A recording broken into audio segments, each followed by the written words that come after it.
Bonjour. Eh bien aujourd'hui je voulais vous parler de l'éveil du runner avec le ressenti du chaser. Mais avant tout je voulais vous parler du soin collectif que je fais le 1er mars. Il y a toutes les infos sur ma chaîne.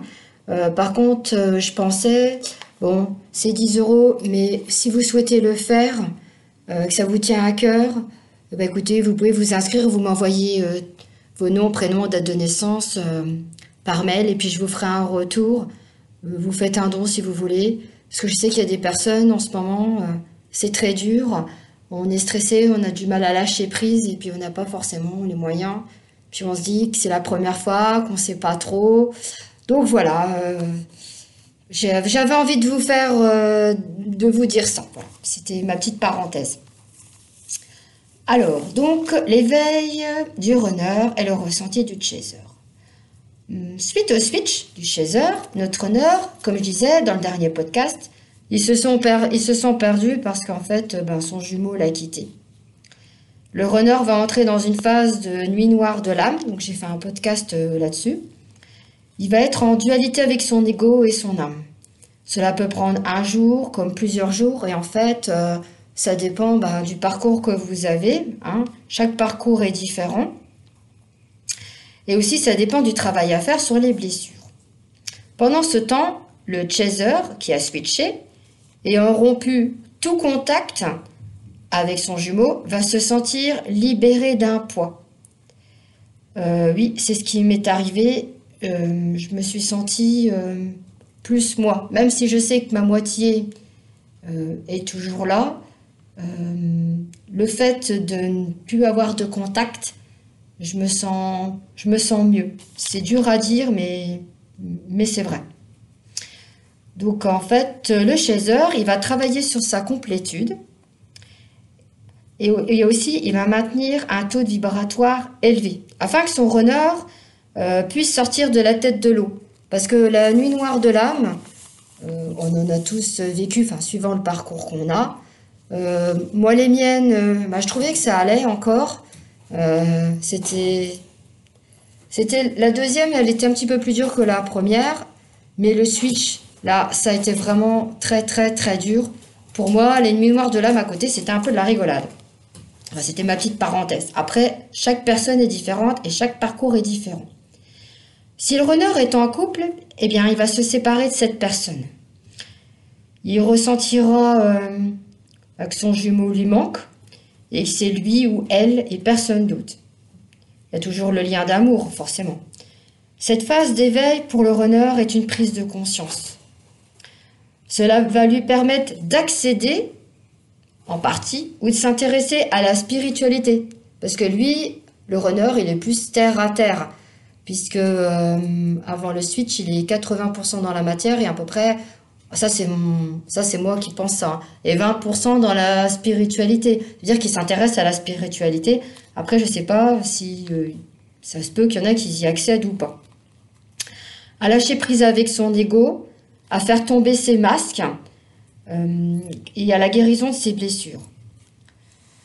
Le chaser, lui, ce qu'il souhaite avant tout, c'est retrouver son runner avec son âme et non avec son ego. Parce qu'il ne veut plus souffrir. Donc ils travaillent leurs blessures chacun de leur côté pour mieux se retrouver. Afin d'arriver dans la phase des retrouvailles. Et puis le parcours, il est long, il y a beaucoup de choses à passer, mais c'est pas fini. Mais après, ça sera que du bonheur, mais on continuera quand même à travailler tout le long et tous les deux. Le chaser, il se sent bien avec lui. Il retrouve de la joie, que ce soit seul ou avec des amis. Il pense à son jumeau, avec gratitude, amour, et non dans le fait de vivre à travers lui ou elle.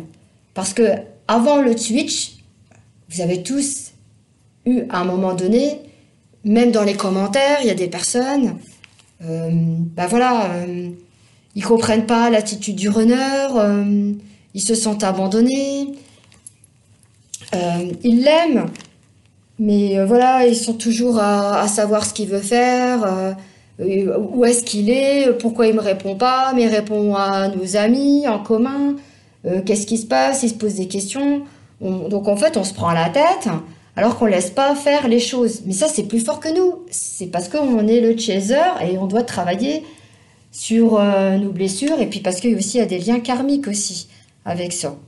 Donc le fait de vivre à travers il ou elle, ça c'était avant le switch, et après le switch, et ben en fait, moi je ne vis plus à travers lui, je fais ma vie. Comme je disais, au niveau de ma mission de vie, il y a des choses qui se mettent en place. Donc il y a ça aussi qui est important pour notre parcours. Un rééquilibre des énergies va s'organiser pendant cette phase de ce parcours. Oui, c'est très important pour que les énergies, elles se remettent bien, elles se calibrent bien, pour après suivre la suite des retrouvailles. Voilà. J'espère que ça vous a plu. Vous pouvez vous abonner, vous liker à ma chaîne, laisser des commentaires et je vous y répondrai avec plaisir. Si vous voulez un suivi, vous pouvez m'envoyer un mail. Ce sera avec plaisir. La lecture des annales akashiques apporte beaucoup aussi dans le parcours des flammes jumelles. Ça permet d'épurer, de délivrer et puis de couper des liens, des vies antérieures. Ça permet d'avancer dans le parcours aussi. Les soins énergétiques sont très importants. Le chaser aussi a besoin de soins énergétiques parce qu'il apporte aussi à son jumeau les soins qu'il reçoit. Donc en fait, c'est pour eux deux. Moi, j'ai fait les soins énergétiques, c'est parce que mon âme m'a demandé à en faire et puis je l'ai écouté.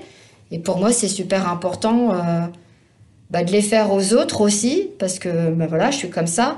Mais aussi de les faire pour moi, pour mon jumeau. Et aussi les méditations, c'est très bien aussi. J'en avais parlé dans un précédent podcast. Ça permet de voir nos vies antérieures et puis aussi de se libérer de beaucoup de choses qu'on a dans nos chakras et à l'intérieur de nous. Ça nous permet d'avancer et aussi de ne pas plonger dans l'abîme, de ne pas être encore plus mal et d'avancer, d'être encore mieux dans ce parcours qui est très difficile où on se sent seul. Voilà, je vous souhaite une très belle journée. Bye bye.